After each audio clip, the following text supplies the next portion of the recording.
Okay, so welcome back, everybody. Hope everyone out there, as always, is doing well. I hope you're all staying safe and healthy. And what we're going to do here today is start a new chapter. And this is actually going to be the last new chapter that we start this entire semester. We're getting pretty close to the end. So after we finish this, we're going to be just reviewing for the final. So what we're starting here today is chapter 29 of Giancoli. And the topic is something called electromagnetic induction. So let's get into this. So to start off, we're going to define some terms. We're going to talk about what electromagnetic induction is. And in particular, we're going to look at some of the history behind it, when it was first observed in a laboratory setting and what people had to say about it at the time. And related to that, we're going to define something called magnetic flux. And hopefully by the end of this section, you see how everything fits together. So if we sort of recap what we learned about so far as magnetism goes, we started our magnetism unit back in chapter 27. And the whole topic of chapter 27, if you think about it, if we can sort of summarize it in the most compact way possible, is that magnetic fields exert forces on moving charges. Okay, so let's say you have an electron moving through a magnetic field. We know that the magnetic field exerts a force on that moving particle. Also, if you have a lot of moving charges all together, let's say an electric current moving through a wire, if you put that in a magnetic field, it's also going to feel a force. So that's the idea. Magnetic fields exert forces on moving charges. Okay, then we moved on to chapter 28, which took a little bit of a different view of magnetism. The focus was where do magnetic fields come from in the first place? So the idea that we really came up with in chapter 28 is moving charges themselves produce magnetic fields. So if you have an electric current moving through a wire, that creates a magnetic field. If you have a little electron moving inside of an atom, that creates a little magnetic field. So ultimately, it's moving charges that are the sources of magnetic fields. But throughout that whole discussion, what we haven't yet talked about is magnetic fields that are changing in time. Okay, so far we've only been thinking about magnetic fields that don't change over time. In other words, they're what we call static magnetic fields.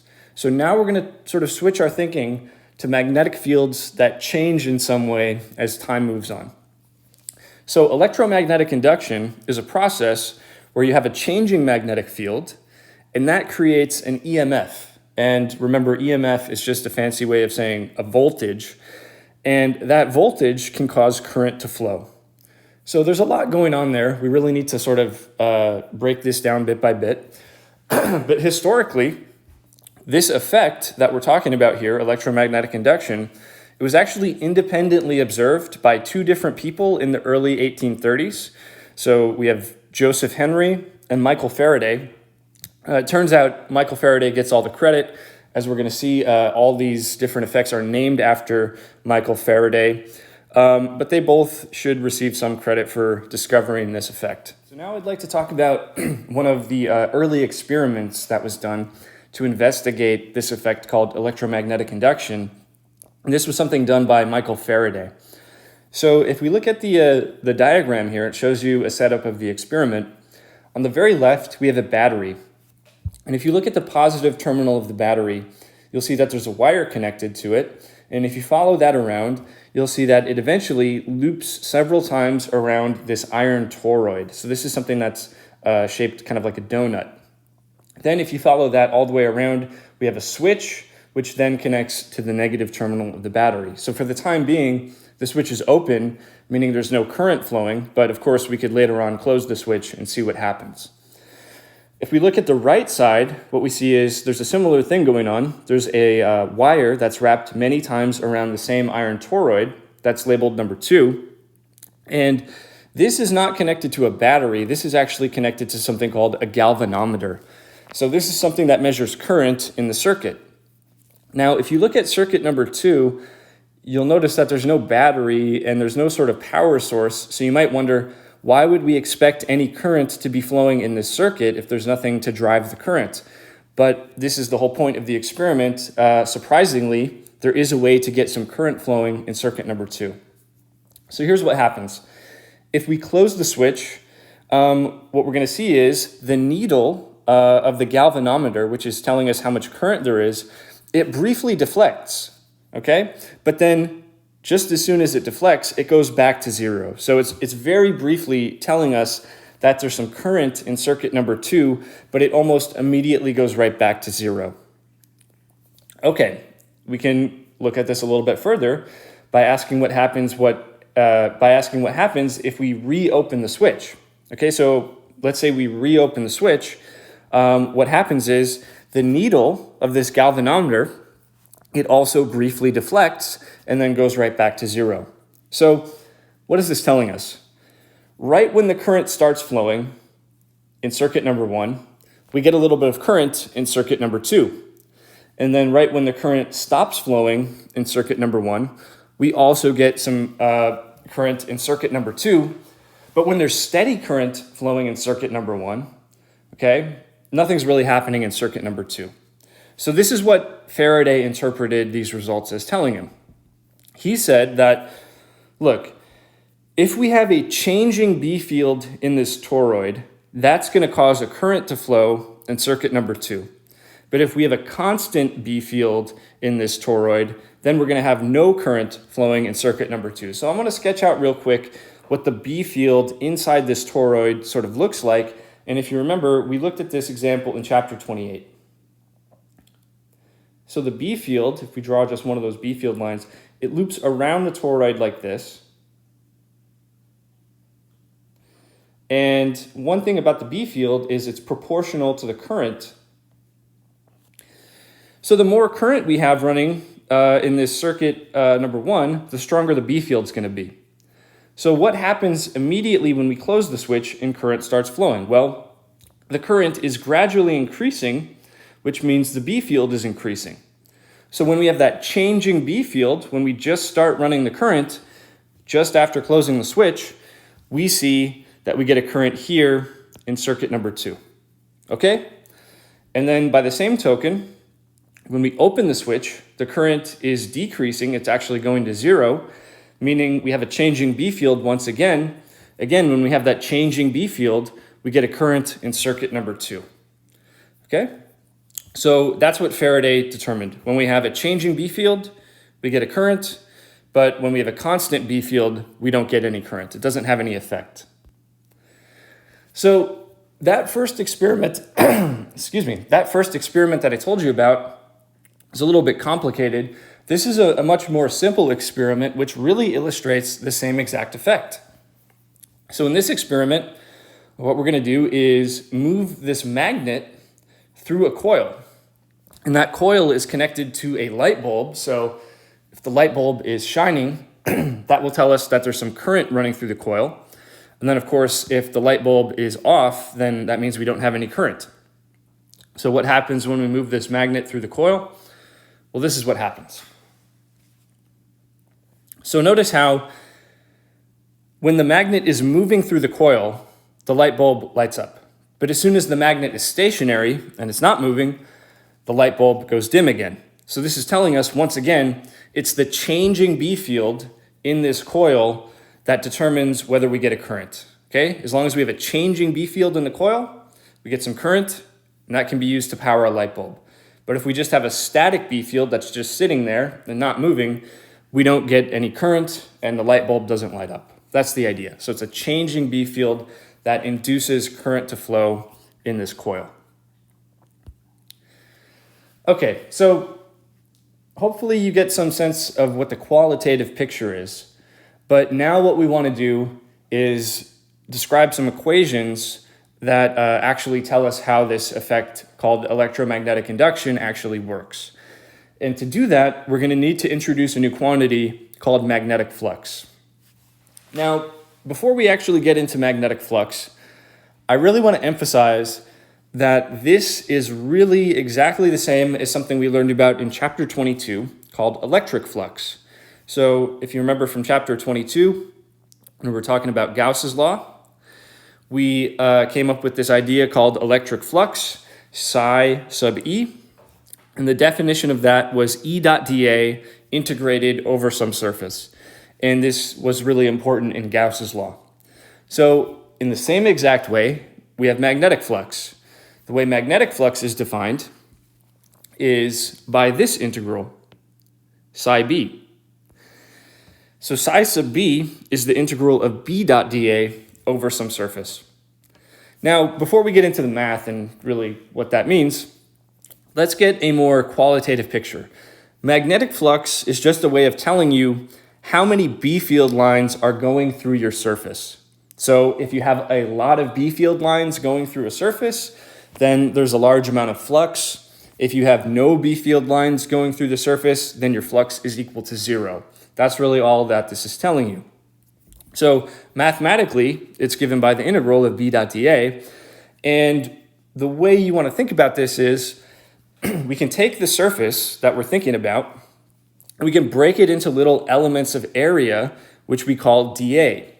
Now, dA is a vector because it points in a certain direction. The direction your dA vector is pointing, if you remember, is perpendicular to the surface. Okay, so what we do is we take b dot dA from one of those little area vectors, but then what we do is we add up the b dot dA terms for the entire surface. So, of course, in calculus terms, what we're doing here is integrating b dot dA over the entire surface. Once you've done that, you have some kind of quantification of the magnetic flux. You have a way of saying how many B field lines are going through that surface. And again, it's exactly analogous to what we learned about for electric fields in chapter 22. Okay, so before we move on past this, let's get a little bit of practice calculating magnetic flux. So in this problem, what we have is a uniform B field with a magnitude of 1.75 Tesla going through a flat rectangular surface with dimensions 35 centimeters by 75 centimeters. So what we want to do here is calculate the magnetic flux through this surface, and we're going to do it in two different cases. So in the first case, the angle theta that you see in the diagram here is equal to 30 degrees. So we'll calculate the flux when theta is equal to 30 degrees, and then we'll also do it when theta is equal to 90 degrees, and we'll see how we get different answers. And as a follow-up, we want to understand what the SI unit of flux is, so we'll also work that out. So at this point, pause the video, see if you can work out the answers, and then we'll reconvene and go through it together. Okay, so let's work out this integral. What we have here is magnetic flux, psi b, is equal to integral b dot dA over our surface. And remember, the surface in this case is just a flat rectangular surface. And so the first thing we should think about is the dot product here. When we do b dot dA, we want to think about that as being the magnitude of b times the magnitude of dA, these two vectors, and then cosine of the angle between them. But we're just going to call that theta, because of course the angle can vary depending on what the situation is. But this is actually a very simple integral to evaluate because we have a lot of constants going on. So the first constant we should recognize is magnitude of B. So of course the magnitude of B is a constant. We have a uniform B field. It's not like the B field is weaker or stronger at different points on the surface. It's just the same strength everywhere. That's what it means to be uniform. Another constant is cosine of theta, because since we just have a flat surface, it always makes the same angle with the B field lines, regardless of where we are on that surface. The last thing is, inside the integral, we have integral of dA, and this is just telling us to add up all of the little bits of area until we've covered the whole surface. So of course what we have here is the total area of the surface. So I'm just going to write that total area as A, capital A. So we have B, magnitude of B times capital A times cosine of theta. That's how we calculate the flux for this surface. So just to reiterate, we're only able to pull out these constants here because the B field is uniform and we have a flat surface. In other cases, we might not be able to do that. So now let's make the calculation for the case where theta is equal to 30 degrees. So we're going to have psi b is equal to the magnitude of B, and the magnitude of B in this problem is 1.75 Tesla.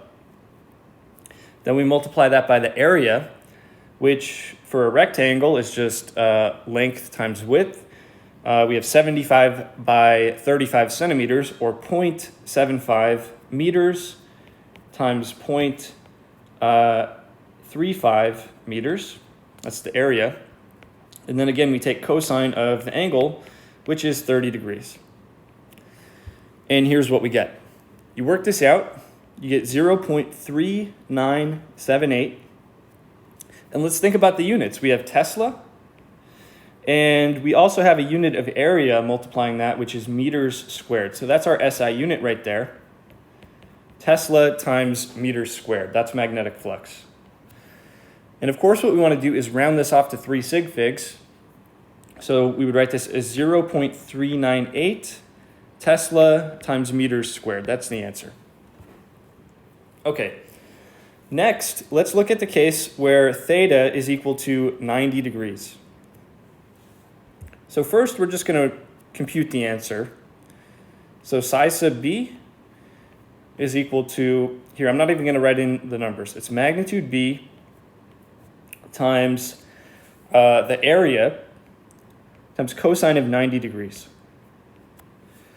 Okay, so we should just recognize that cosine of 90 degrees is 0. So the answer we're getting in this case is 0.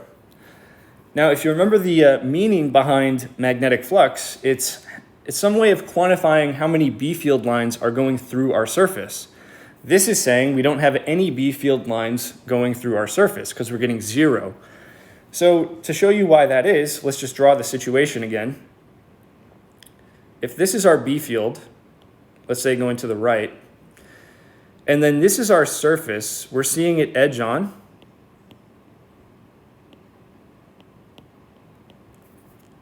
Surface. The dA vector, if I could draw that, remember it's always perpendicular to the surface, so it's like this. So what you see is my B field and my dA vector are at 90 degrees, right? They're at a right angle with respect to each other. And of course, in this situation, I don't have any B field lines going through the surface. Instead, they're just going parallel to the surface. They're not actually going through it. So it makes perfect sense that we get 0 flux in this situation. All right, so here's one more example of calculating magnetic flux. And it's a little bit different from the previous one because in the previous example, what we were dealing with is a uniform magnetic field. So in this case, as it turns out, we have a non-uniform magnetic field. So here's what's going on. We have a long straight wire that carries a direct current I. There's a rectangular loop of wire with dimensions L by W, which is a distance D away from that straight wire. The question is, what is the total magnetic flux through this loop? So what we're going to see is this is going to require an integral. We're not going to be able to sort of get around doing the integral because B is not uniform over the surface. So to show you what the B field looks like in this case, just think back to chapter 28. Remember that if we have a long straight wire, that we can understand the direction of the B field using the right-hand rule. So what I want you to do is take your right hand and then point your thumb up in the direction of the current. And then what you'll find is your fingers on your right hand are curling around the wire in the direction of the B field. So if we're looking to the right side of the wire, which is where this loop is, we're going to see that the B field is going into the page. So that's what I'm showing you is a B field going into the page. But as far as the magnitude of the B field is concerned, it's given by the equation mu naught times I over 2 pi r. So in other words, the B field gets weaker, if you recall, as we get further and further away from the wire. Okay, so all right, so let's work this one out. Now the first thing I want to do is just remind you what we're calculating here in the first place. We're calculating magnetic flux given by psi sub b, which is equal to the integral b dot dA over our surface. Now we know what the B field looks like. It's going into the page. But let's remind ourselves how the dA vector works, okay? So by definition, dA is a vector that points perpendicular to this surface. So if B is going into the page, Well, actually, so is dA, because going into the page would be the direction perpendicular to the surface we drew. So that makes it pretty straightforward to deal with the dot product B dot dA. But what I want to do next is divide up our surface into little pieces so we can actually integrate over them. So what I'm drawing right here is a little strip. Okay? Now the distance from the wire to that strip, I'm going to call that R. And then the thickness of that strip, I'm going to call that dr. Okay? And the reason I've done this is if we look at the integral of B dot dA, okay, that is the magnitude of B times the magnitude of dA times cosine of the angle between B and dA, but in this case, that angle is 0 because they're going in the exact same direction. In this case, I can't just pull B out of the integral. It's not uniform over the surface, right? Instead, what I want to do is leave B inside the integral, but plug in the formula that we know. It's equal to mu naught times I divided by 2 pi r. Okay? And then I want to plug in something here for dA. In other words, I want to quantify how much area I have in that little strip that I drew. So let's think about it. dA is equal to the length of that strip, which is L, times the width of that strip, which is dr. So L times dr is going to give me the area of that shaded region that I drew. So that's what I want to put in for dA, is L times dr. Okay, next thing I want to do is pull out anything that I can identify as being constant. Well, of course, mu naught is a constant, I is a constant, 2 pi is a constant, that's on the bottom, and L, that's on top, that's also a constant. And then what we're left with inside of the integral is dr divided by r. So now at this point, what I want to do is put limits of integration on this thing.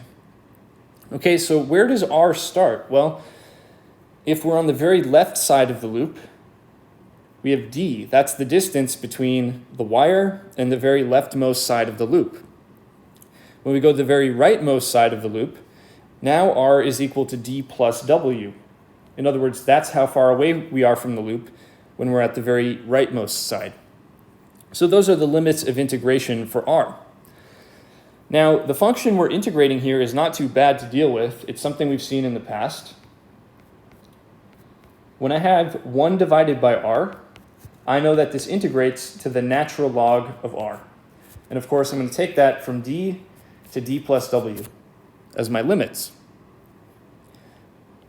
So now, when we plug in the values at the limits, we have mu naught times I times L divided by 2 pi. And then I have natural log of the top limit, which is d plus w, minus natural log of the bottom limit, which is d. And remember the property of natural logs that we can use here? When we have 2 natural logs being subtracted, we can bring all of that into a single natural log function if we just divide. So this is the same as natural log of d plus w divided by d. And to simplify that, that's mu naught times I times L divided by 2 pi. Those are the constants out front as before. Then we have the natural log. Okay, d over d is just 1. And then for our second term, we have w divided by d. So symbolically, that's how we can think about the magnetic flux going through this surface. That's how it works. Okay, and that's our result. So psi b, that's our magnetic flux. It's equal to mu naught times I times L divided by 2 pi times the natural log of 1 plus w over d. So that was just another example of how to calculate magnetic flux. This time it was a little more involved because we had an integral. So now let's move on to something else. Now that we know how to calculate magnetic flux, we're going to see how it actually comes into some really important equations that describe electromagnetic induction. Okay, so this is all about Faraday's law and Lenz's law. So let's start with Faraday's law. Faraday's law says that a changing magnetic flux through a coil of wire that's given by the derivative of psi with respect to t, induces an EMF in the coil. So for EMF, we use the variable epsilon, if you remember. And again, EMF is just another way of saying voltage. If there are n turns of wire in the coil, the same EMF is induced in each turn. So remember, when we have a little loop of wire, we don't just have to wrap that wire around one time, we can wrap it around several times, and this is saying that the more turns of wire we have, the more EMF we get. So the magnitude of the EMF is given by the following equation. If we look at the left-hand side, we have absolute value or magnitude of epsilon, so that's just how much voltage we have without regards to a positive or negative sign. That's simply equal to N, which is again the number of turns of wire we have, times the absolute value of d psi dt. So this is the time derivative or the derivative with respect to time of the magnetic flux. That's what the EMF depends on. Okay? So that's Faraday's law. It says that the voltage we get or the EMF we induce in this coil depends on how quickly the magnetic flux is changing. That's the idea. Now, if we look at Lenz's law, this tells us something about the current we induce in the coil. Okay, so if we have this little coil with a changing magnetic flux going through it, we know there's an EMF, and we know that an EMF can drive a current.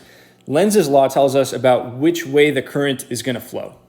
Okay, so here's what Lenz's law says. The induced EMF causes current in the coil to flow in a direction that opposes the change in magnetic flux. Okay, so that is a little tricky to wrap your head around, admittedly. We're going to go through a lot of different examples of this later on. But just to give you a little sample, let's take a look at the picture on the bottom right of the screen.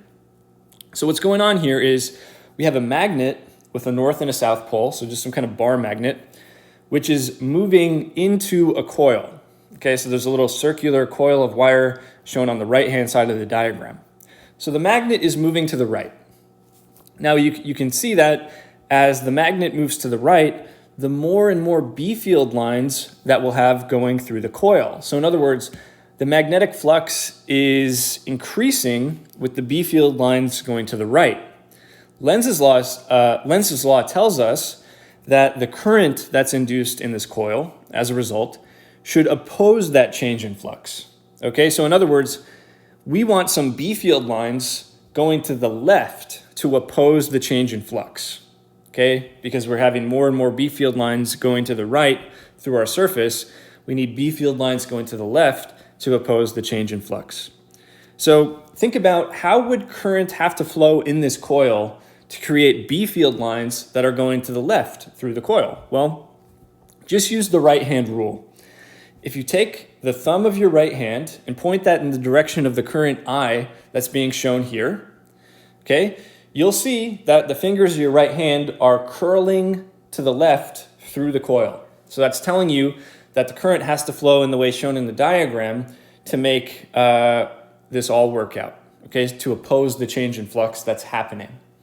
So again, that's just a really quick example. If it's not quite clicking through you yet, we're going to look at a lot more examples down the line.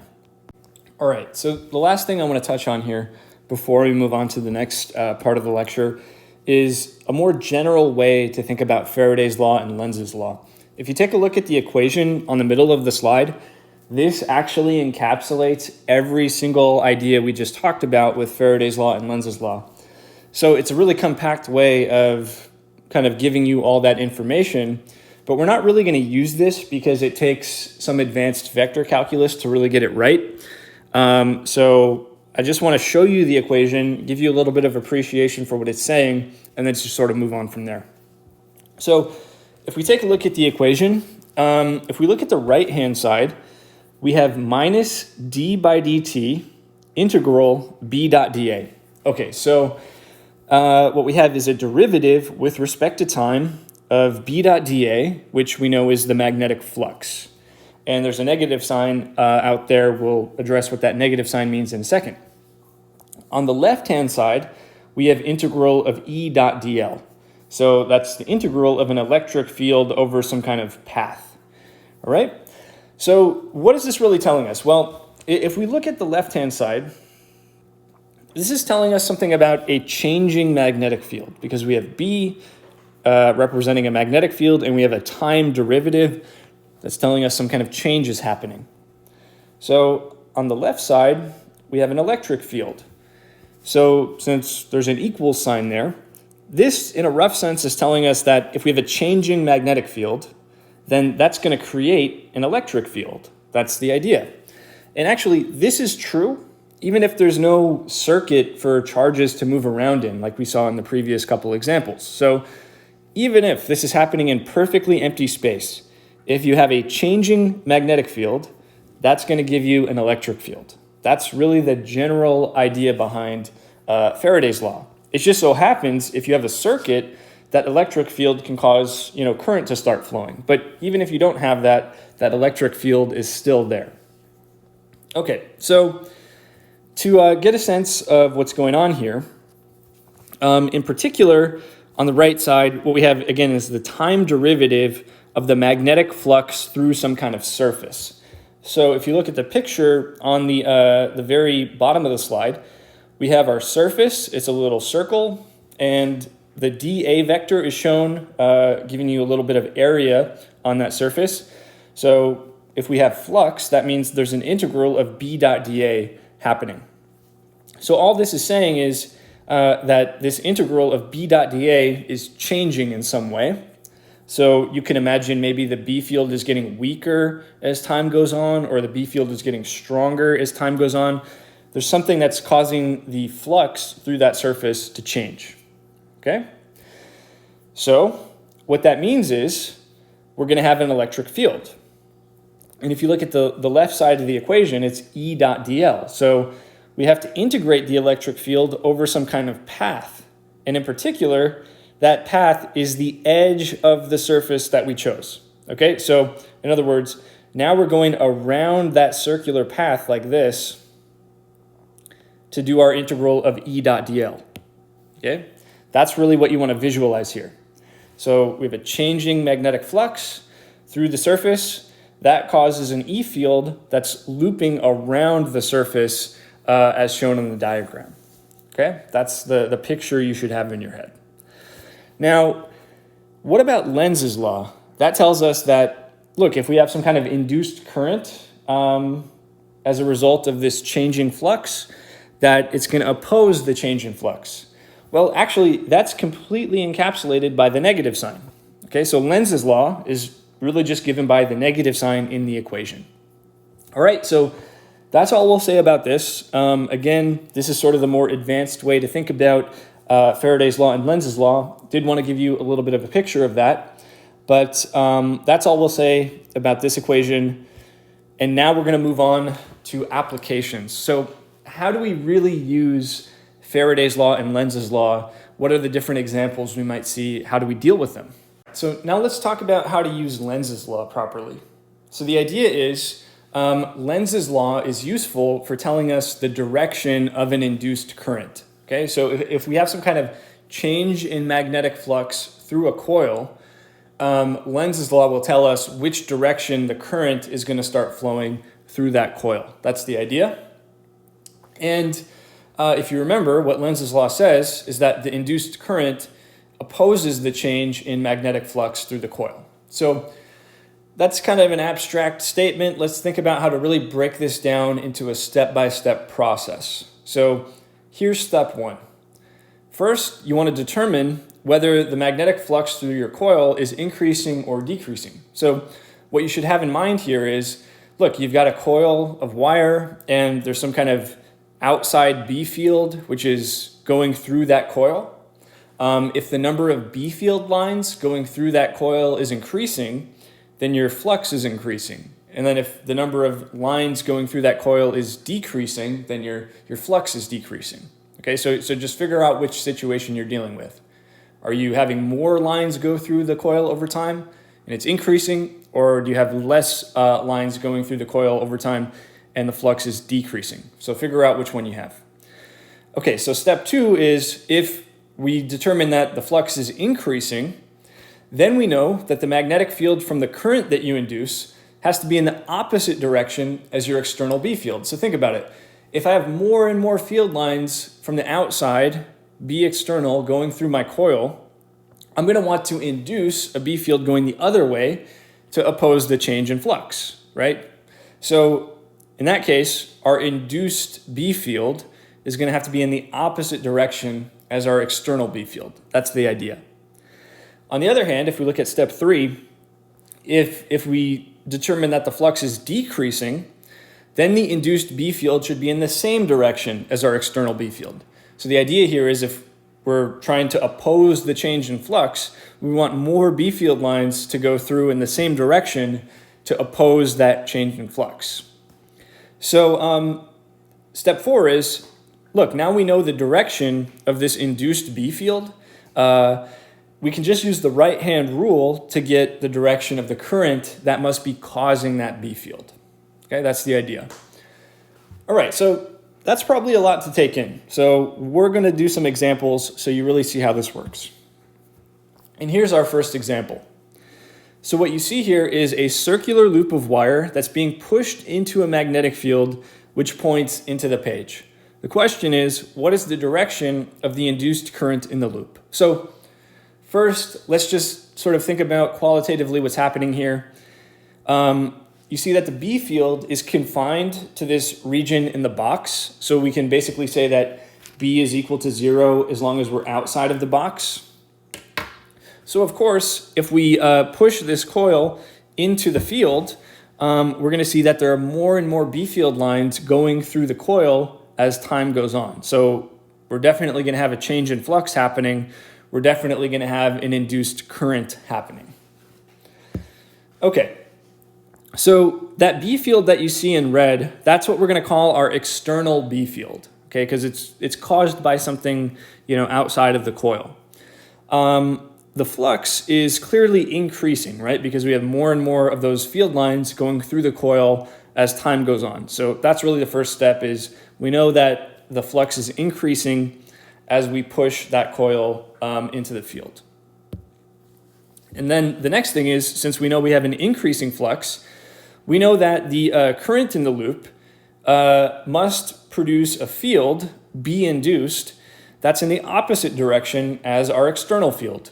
Okay, that's the way it will oppose the change in flux.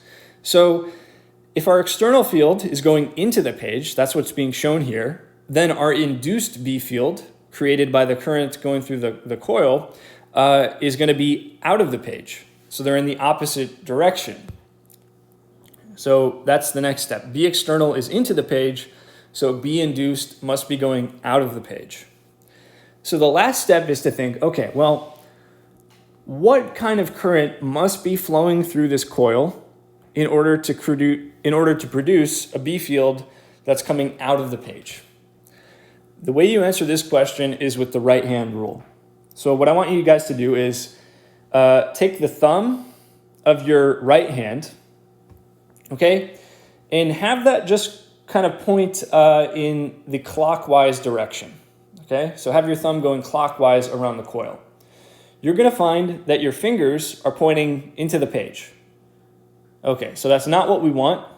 Instead, take your thumb and have it go counterclockwise around the coil. Okay? What you're going to find now is the fingers of your right hand are pointing out of the page. That's exactly what we want. We want this current to produce a B field that's coming out of the page. So by the right-hand rule, the induced current must be counterclockwise. Okay? That's how this works. All right. So let's do a question for the class then. It's just more practice with Lenz's law. So here we have a circular loop of wire that's being pulled out of a magnetic field, which points out of the page. The question is, what is the direction of the induced current in the loop? Is it clockwise or is it counterclockwise? So try to work this out. See if you can reason out the answer. Pause the video, and then we'll reconvene and go over it. All right, so let's work this one out. Again, what we have is a B field pointing out of the page, and it's confined to this region shown in the box. We have a circular loop of wire, which is being moved to the right, and for the time being, it's partially in the B field. okay? So we call this B field, by the way, B external. It's our external B field. So the first thing we want to look at is what's happening to our magnetic flux as this coil is moving out of the B field. Is it increasing or is it decreasing? Well, the magnetic flux due to B external, we should see is decreasing. Why is that? Well, as time goes on, there are going to be fewer and fewer B field lines that go through this coil. And if you look at this shaded region here, okay, on the left side of the coil, that's the part of the coil that's still in the B field. Okay, everything on the right that's not shaded, that's not in the B field anymore. So there are no field lines going through that right portion. It's only going through, B field lines are only going through the left portion that's shaded. And of course, that shaded left portion is getting smaller and smaller as time goes on as we move this thing out of the B field. So that's telling us that the number of lines going through is decreasing. The flux is decreasing. Okay, so what does that tell us? Well, since we have a decreasing flux, remember, this means that the induced B field is in the same direction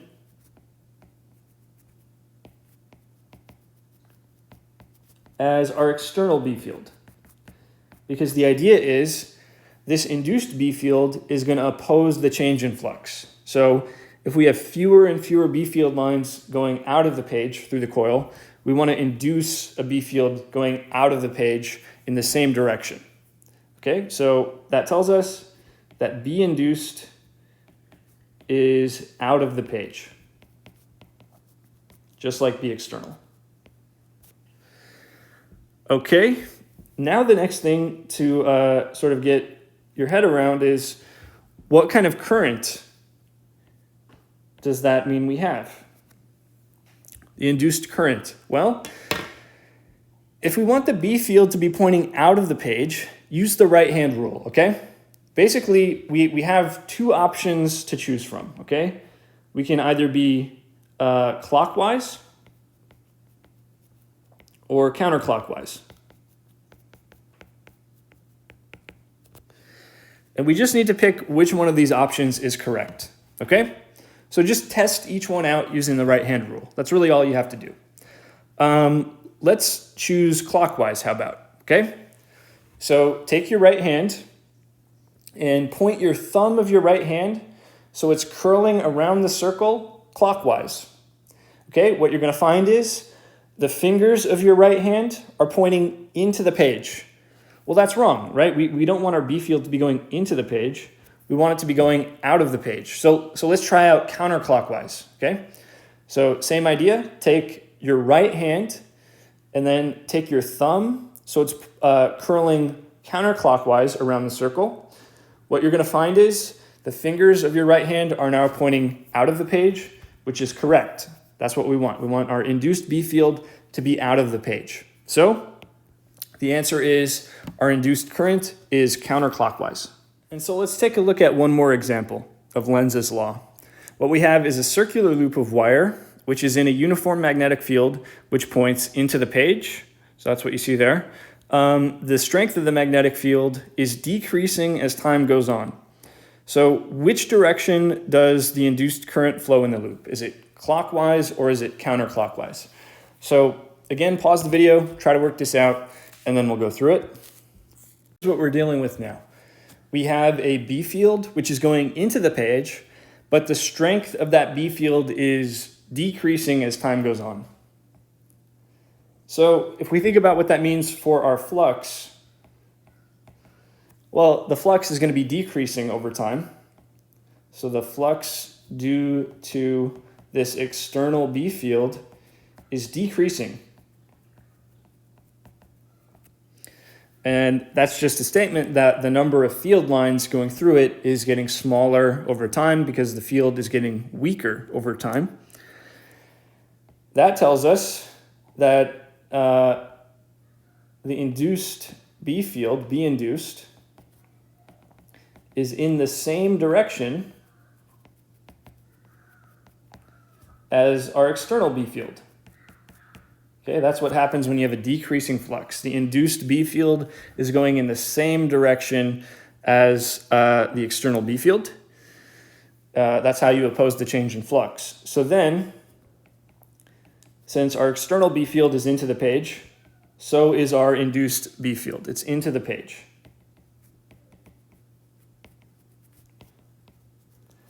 So now the remaining question is, which way is current going to have to be flowing in this coil to produce a B field through the coil that's going into the page? And again, we can just use the right-hand rule. We know we have two options. It can either be going clockwise or it can be counterclockwise. Okay, so we just have to figure out which one of these is the right answer. Well, let's try clockwise. Okay, so take the right hand and point your thumb so it's curling around the loop clockwise. Okay, what's going to happen is your fingers are pointing into the page. So actually, that's what we want. We want a B field going into the page. Now, let's just try out counterclockwise and see that it doesn't work. If you take the thumb of your right hand and you curl it so it's going counterclockwise, you're going to see that the fingers of your right hand are going out of the page, which is not what we want. So the answer is, of course, the induced current must be going clockwise. All right, so here's another example for us to look at. This time we're going to be using Faraday's law, so we're not just going to be thinking about which way current is flowing, but we're actually going to calculate what the current is. In this case, we have a square loop of wire with side length L is equal to 19.5 centimeters, and it lies in the plane of the page. The loop is in a uniform magnetic field which points out of the page. The strength of the magnetic field, B, is increasing over time, and it does so according to this function you see at the bottom of the screen. So B as a function of time is 0.45 Tesla per second squared times t squared plus 0.9 Tesla per second times t plus 1 Tesla. So that's the function that tells us how the B field is changing. If the loop consists of a single turn of wire, so n is equal to 1, and that has a total resistance of 0.150 ohms, what is the current induced in the loop at t equals 1 second? Okay, we can also ask the question at t equals 3 seconds. What is the current induced in the loop? So let's figure this out. All right, so the first thing we want to get a handle on is, what is the direction of the induced current? So for this, we're going to be using Lenz's law, which says that the induced current opposes the change in flux that's happening. So to sort of reason this out, the magnetic flux due to this external B field, so psi B due to B external, well, that's increasing, right? Because our B field, which is pointing out of the page, by the way, is increasing in strength. So the flux, the number of field lines going through the loop, is going to be increasing as time goes on. So since the flux is increasing, that tells us that our induced B field opposes our external B field. Okay, that's how we oppose the change in flux. So since our external B field is pointing out of the page, and B induced has to oppose that, B induced is into the page. Okay, so the last thing to think about is, what does that tell us about the induced current? Well, it can either be clockwise or it could be counterclockwise. All we have to do is figure out which one of these is correct, and the way we're going to do that is with the right hand rule. Okay, so try this out. Take your right hand and then curl your thumb around the loop going clockwise. Okay, what you're going to find is the fingers of your right hand are now pointing down into the page, which is exactly what we want. If you tried out counterclockwise, so you would take the thumb of your right hand and curl it around the loop so that it's going counterclockwise, now you're going to see that the fingers of your right hand are pointing out of the page, which is not what we want, so it's clockwise. Okay, so the direction of the induced current is clockwise. But how much current are we talking about? How many amps of current are flowing in this direction clockwise. That's what we want to figure out next. And for that, we're going to use Faraday's law. So Faraday's law is the statement that the EMF induced in this coil is equal to N times the derivative of magnetic flux with respect to time. And of course, we're using absolute values here. Let's keep in mind here that N is simply equal to 1. There's only one coil. There's only one turn of wire in this coil. So that makes this even simpler. Now let's think about our magnetic flux. Let's calculate what it is, and then we'll take the derivative of it with respect to time in Faraday's law.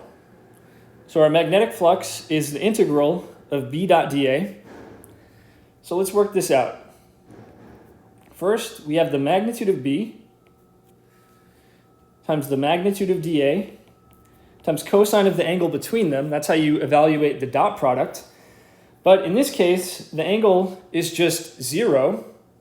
The reason for that is the dA vector, it points in a direction that's perpendicular to the loop itself. So that would be, if you think about it, pointing straight out of the page in the same direction as B external. So there's 0 degrees between your dA vector and your B field vector. The next thing we can do is pull out the B field vector, because although it's changing in time, it's uniform over the surface of our loop.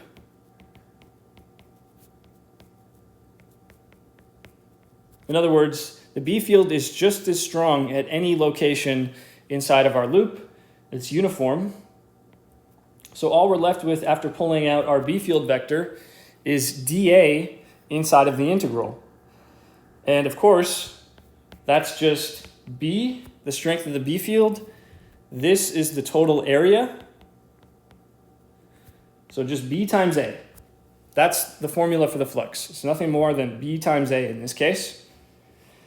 And so when we think about Faraday's law, the EMF induced in this coil is, well, we have 1 for N, and then we're taking the absolute value of the time derivative of B times A.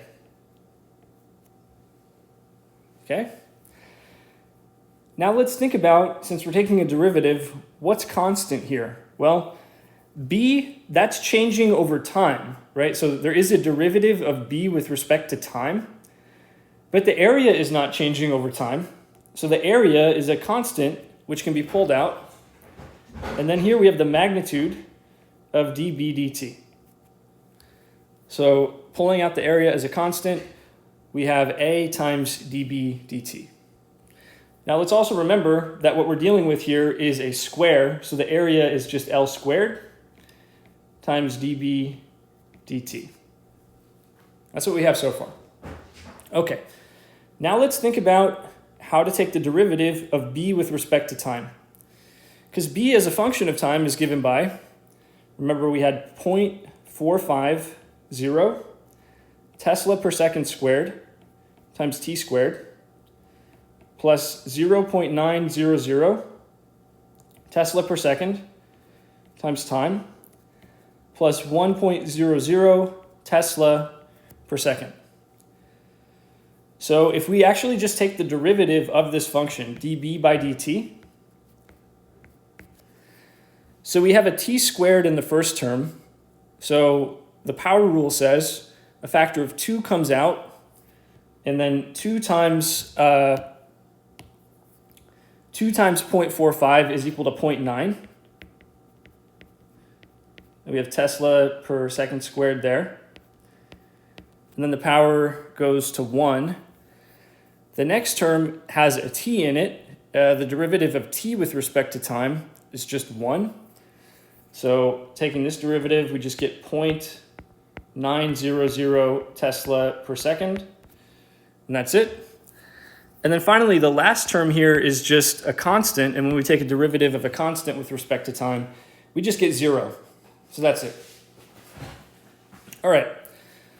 So let's answer the question, what is the current at t is equal to, let's start with 1 second. Okay, well, the first thing we can see is that the derivative of b with respect to time is going to be 0.900 Tesla per second squared. And then I have to multiply t, so that's going to be 1 second. And then I'm going to add to that 0.900 Tesla per second.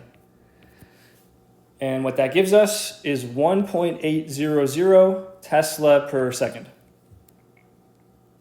Okay.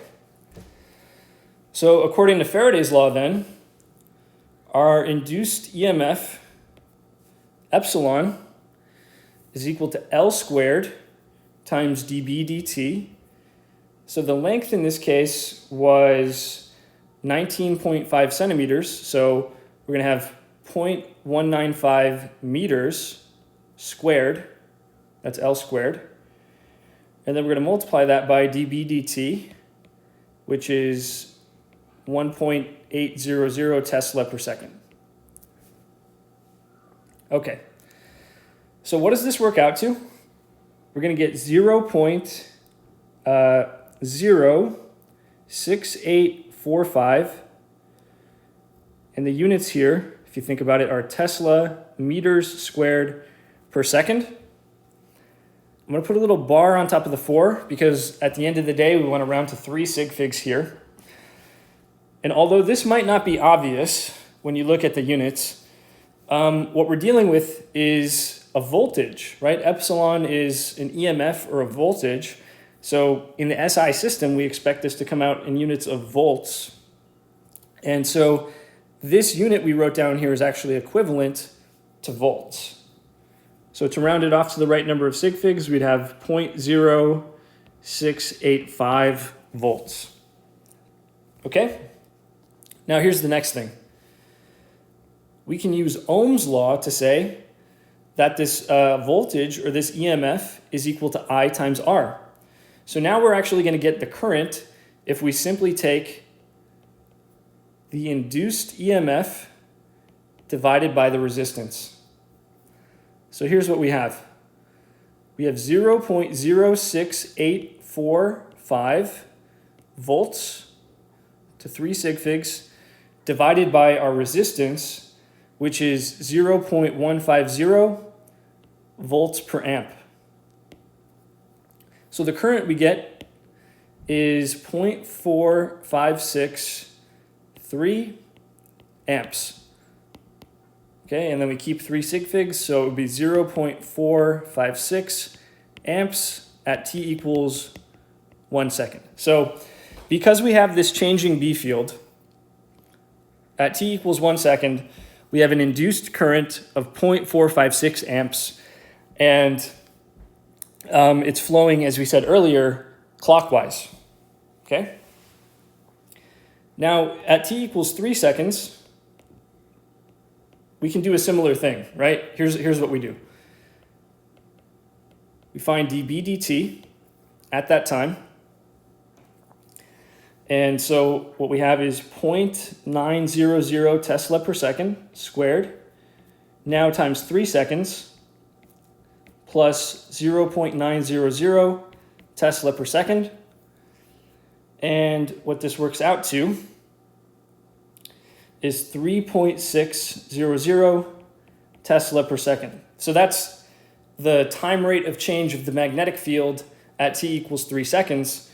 Again, using Faraday's law, we know that the induced EMF is L squared, which is 0.195 meters squared. That's what we had over here, times dB dt, which is 3.600 Tesla per second.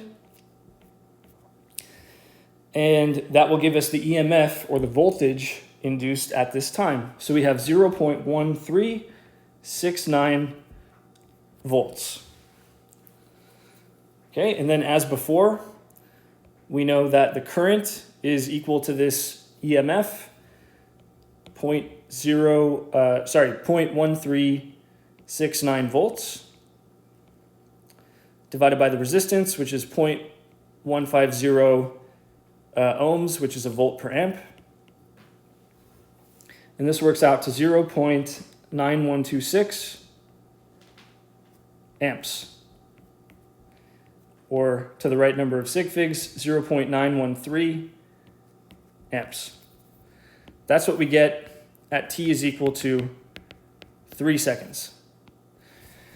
So the induced current is actually bigger at 3 seconds because at that time, the magnetic field is changing faster than at 1 second, okay? But in both cases, we have a clockwise current. Example that I want you guys to try out for yourselves. We have a circular loop of wire with a diameter d is equal to 27.5 centimeters in a uniform magnetic field which points out of the page.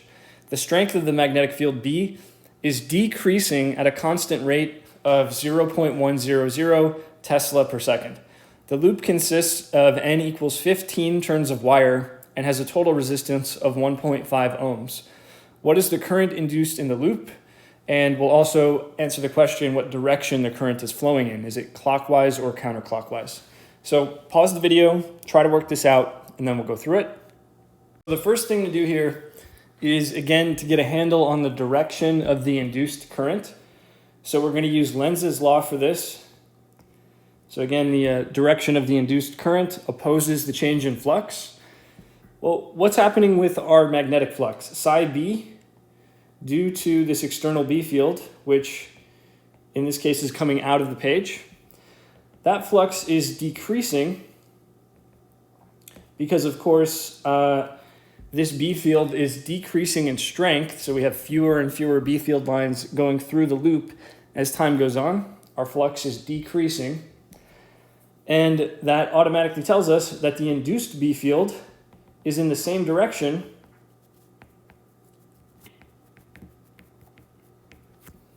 as the external B field.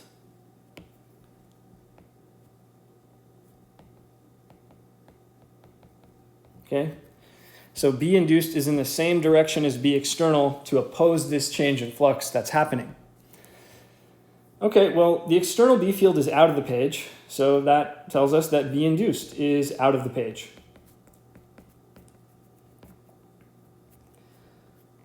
So what kind of current, we're talking here clockwise or counterclockwise, is going to give us a B field that's coming out of the page? Well, just use the right-hand rule, test out each option, and then we'll see which one is right. Let's try out clockwise. So if you take the thumb of your right hand and you curl it around the loop going clockwise, what you're going to find is the fingers of your right hand are pointing into the page, which is not correct. On the other hand, if you go counterclockwise, so take the thumb of your right hand, point that, and curl it counterclockwise around the loop, you're going to see that the fingers of your right hand are coming out of the page, which is exactly what we want. So the induced current is counterclockwise. That's the answer. Now, we also want to know what the magnitude of the induced current is, so how many amps of current are actually flowing in this case. And for that, we're going to use Faraday's law, which says that the induced EMF is equal to N, the number of turns of wire in our loop, times the derivative of flux with respect to time. And of course, we're just using absolute values here. So what does the magnetic flux in this case actually look like? Well, it's always given by B dot dA. And let's work this out. So the dA vector, if you recall, always points perpendicular to the loop itself. So there's my dA vector pointing out perpendicular to the face of the loop. Actually, it's in the same exact direction as our B field. So when we take the dot product, we have B and dA. Those are the magnitudes of the two vectors we're taking the dot product of. And then cosine of 0, which, of course, is going to give us simply 1. So the next thing is we can pull out B as a constant because B is uniform over the surface. So it can be pulled out of the integral, leaving us only with a or dA on the inside of the integral. Of course, when we integrate over the dAs, we get the total area. So that tells us that B times A is our flux. So that's generally going to be true if you have a uniform B field and you have the B field lines going straight through the surface. So B times A is the flux. Okay, so then apply that in Faraday's law. The induced EMF, epsilon, is equal to N, the number of turns of wire, times the derivative with respect to time of our flux, which is B times A. And the next thing we'll do is simply pull out A as a constant, because A is not changing as time goes on. The area is not changing. It's B that's changing. So I have N out front. I pull out A as a constant, and then all I'm left with on the inside is dB dt. So there it is. And at this point, I think we're ready to just plug in the numbers. Except, actually, no, there's one more thing I want to do. The area is pi r squared because it's a circle. Okay, so we'll have N times pi r squared, then dB dt. Okay? So let's put a number to this thing. What is our induced EMF? What is this induced voltage, in other words? So we're going to take N, that's the number of turns of wire, that's 15. We're going to take pi and take r squared. We don't have the radius, we have the diameter, but of course half of the diameter is the radius. 27.5 centimeters is the diameter. We can write that as 0.275 meters and square it. And then finally, we'll put the magnitude of dB dt. So in this problem, we were given that the magnetic field is decreasing at a rate of 0.100 Tesla per second. So that is, here, let me write this out. Our dB dt is the rate of change of the B field. That's just what we were given to be 0.100 Tesla per second if we're taking the absolute value. Okay, so multiply that out. What you're going to find is it turns out to be 0.08909 volts. And of course, we'd round that to 3 sig figs. Okay, last thing to do is, if we want to get the current, I times R is the voltage or the EMF. So therefore, the current is equal to epsilon divided by R, or 0.08909 volts divided by 1.50 ohms, which is a volt per amp. So here we get 0.05939 amps, or to round it to 3 sig figs, 0.0594 amps. And as we said, it's a counterclockwise current. So to draw that on our picture, at the end of the day, we're going to have a current going like this, going counterclockwise at 0.0594 amps. So that's how this one works out. And I think we'll leave it here for this lecture. We're going to finish up chapter 29 in the next one. So I'll see you then. But in the meantime, stay safe, stay healthy. I'll see you next time.